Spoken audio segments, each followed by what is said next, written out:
Umiiyak daw tuwing umuulan si Kyla dahil feeling niya naglalaro na ang kanyang mga anak.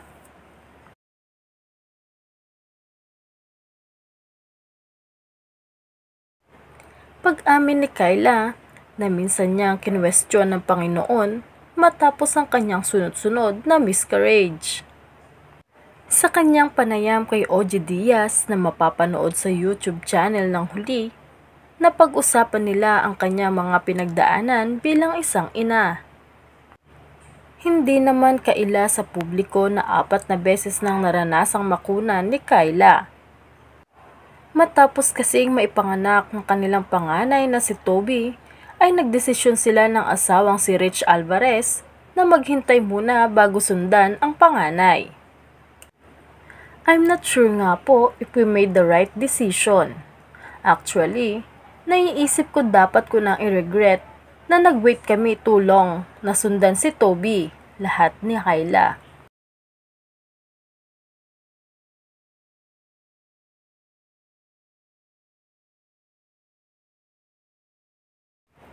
Apat na taon muna kasi ang lumipas bago sila nagdesisyong subukang magkaroon ng pangalawang anak. 2018 nagbuntis na ako, tapos parang nag-miscarry ako. That year 2018, twice akong nag-miscarry. I started the year with a miscarriage and ended the year with another miscarriage, pagbabahagi ni Kyla. Ayon pa sa kanya, malaking factor rin ang pandemic dahil matapos ang dalawa niyang miscarriage ay napag-therapy siya, ngunit nang mangyari ang pandemic ay nagkaroon na siya ng takot na lumabas dahil sa virus. Nagkataon ring naglapse na ang kanyang treatment. Akala raw ni Kyla na magiging okay na ang recent niyang pagbubuntis, ngunit sa kasamaang palad ay hindi pa rin ito nabuo. Dagdag pa nga nito, medyo heartbreaking po yung kasi sobrang gustong-gusto na namin masundan si Toby. Tsaka gusto niya na ng kapatid talaga.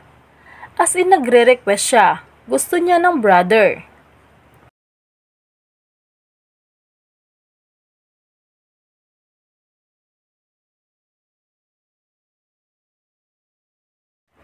Kino-question rin ni Kyla ang Diyos sa mga nangyayari sa tuwing nagkakaroon siya ng miscarriage. Mahirap po yung feeling na mawawalan ng something that you prayed for and hope for you and wanted, tapos bigla na lang. Parang ibinigay sa'yo, tapos kinuha ulit. Tapos you have to go through that over and over, say pa ni Kyla. Ngunit na-realize rin niya na baka may ibang planong Panginoon sa kanilang pamilya. Even though we tried so much, we did everything. Nag-treatment kami and all that, we went to the doctors, hindi pa rin. Feeling ko kasi, HR has other plans for me. And maniniwala naman ako na lahat ng gusto ni Lord ay maganda para sa atin. Yun na lang daw ang nagbibigay ng peace of mind sa kanya na hindi sila ilalagay ng Panginoon sa posisyon na ikasasama nila. Sa kabila ng mga pinagdaanan ay naisip pa rin ni Kyla na mabigyan ng kapatid si Toby.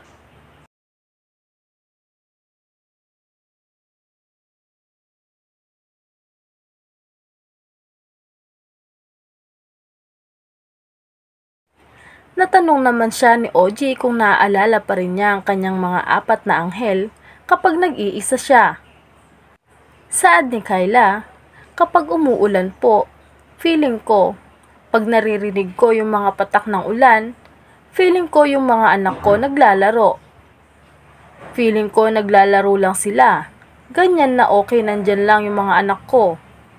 Naririnig ko sila sa mga raindrops. Basta raw pakiramdam ng singer na tuwing umuulan ay nandyan lang ang kanyang mga anak.